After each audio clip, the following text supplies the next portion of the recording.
Mrs. Tinubu and the blood-stained hands of Israeli envoys. Good day, my people. This na another news from this channel.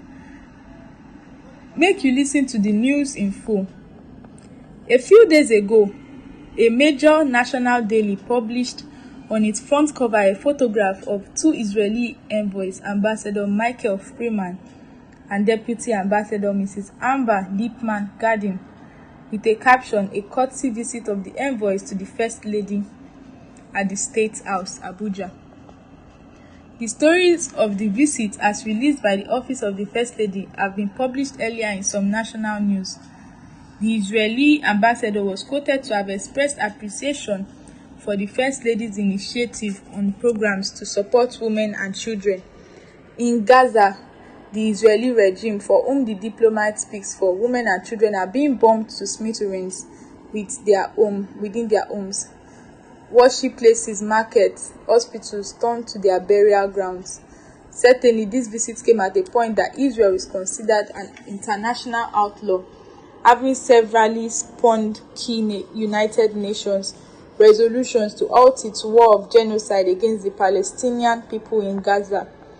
So far, Israel has killed more than 35,000 Palestinians, among whom are estimated 20,000 women and children, and the hands Mrs. Tinubu has insensitively chosen to shake are dripping with the innocent blood of more than 20,000 women and children of Gaza, whose only offense is being Arab Palestinians. From the reported exchange between Mrs. Tinubu and the Israeli envoys, there was no indication that Mrs. Tinubu expressed the slightest concerns about the children and women in Gaza. The routine target of Israeli relentless bombardment and genocidal attack, which has currently escalated with threats to bomb and attack their last refugee camp in Rafah. The presidency, for which Mrs. Tinubu's office is an integral part, has again demonstrated insensitivity or even naivety to a crucial international question for which most countries in the global south have a near consensus.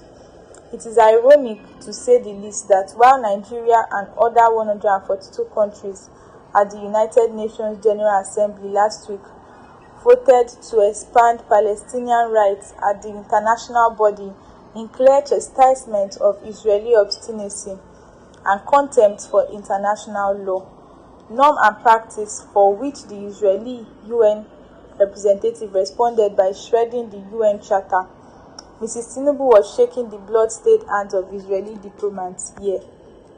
Beyond the moral complicity of Mrs. Tinubu and by extension her husband's presidency in the bloody genocide of the Israeli regime, the government may have damaged the potential gains of its extensive economic diplomacy that President Tinubu has recently undertaken with his high-level meetings in Qatar, United Arab Emirates, and Saudi Arabia, which are expected to attract significant investment to Nigeria from these key Arab economic hubs. Nigeria has a long-standing policy, like many African countries, which explicitly underlines the two-state solution to the long-standing problem of the Palestinian-Israeli conflict. The refusal of the Israeli regime to accept or even consider this international consensus on the solution to the conflict, which the UN General Secretary referred to in one of his major speeches as the trigger for the October 7th Hamas attacks, demonstrates Israel's culpability in the run-up to and aftermath of the heinous attack. Mrs. Tinubu, by the way, is entitled to her sentiment and even passion, but this must not be allowed to intrude with the state matters, and conflating such sentiments and emotions as state policy has consequences to cast doubt on the integrity of state policy and undermining its efficacy on other critical sectors, especially the imperative for economic recovery, which will tap from the goodwill of international investors. The visit of the Israeli diplomat at this particular time to the presidency, when other key countries in the global south are at the forefront of restraining and constraining Israeli genocidal war in Gaza through diverse credible international platforms like the UN, International Court of Justice, etc., does not endeavour Nigeria to a trustworthy leadership role in the Global South, and the talk of Nigeria's candidature for the permanent member of the UN Security Council would elicit frowns, if not outright laughter, in most capitals of the Global South and even nearer home in Africa. And this is the news for today. As you've seen that some Israeli diplomats were seen to have visited the First Lady, that is Mrs. Tinubu, at the State House in Abuja. Don't forget to like this video, comment under this video, and subscribe to this channel to get more news from this channel.